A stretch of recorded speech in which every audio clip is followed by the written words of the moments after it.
తెలుగు జనతకు వందనం, తెలుగు యువతకు అభినందనం, తెలుగు మమతకు అభివాదనం, తెలుగు జాతికి శుభాభినందనం. సామాన్య జనానికి ఏమి చేయలేకపోతున్నారే అనే ఆవేదన నడుస్తాం. నేను సైతం ప్రపంచాగ్నికి సంజనం పెట్టి ఆహుతి ఇచ్చాను. నేను హిందువునైతే అన్ని మతాలను గౌరవించినప్పుడే నేను మంచి హిందువును అనిపించుకోవడానికి వీలుంటుంది.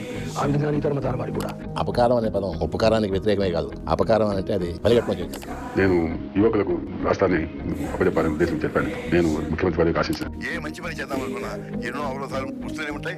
ఎంతో మంది స్వార్థపరులని మనం ఎదుర్కోవాల్సి వస్తూనే ఉంటుంది. ప్రజాభిప్రాయం నేను మీరు అందరం ప్రజాస్వామ్యంలో పనిచేస్తున్నాం. ఆ ప్రజాస్వామ్యం వల్ల రాజ్యాంగం రాసుకున్నాం. తప్పులు చేశారా లేదా అనేది అంతిమంగా చెప్పాల్సింది ప్రజలు ఒకసారి తీర్పిచ్చిన తర్వాత తీర్పులు శిరసావహించడం మన బాధ్యత. లక్ష్యం ఒకటే, ఏ రాష్ట్రమైనా అభివృద్ధి చెందాలంటే ప్రణాళిక ఏం పెరగాలి, ప్రణాళిక ఏం తగ్గాలి. ఇది మొదటి సూత్రం. మాకు మంచిని ప్రోత్సహించండి, సమాజాన్ని గౌరవించండి, భావి తరాల భవిష్యత్తుకు అడ్డం రావద్దండి. రాజకీయాలు చూడం, ప్రతి పేదవాడికి ఇస్తాము అని చెప్పండి. అన్న వస్తున్నాడు, మంచి రోజులు వస్తున్నాయి అని చెప్పండి.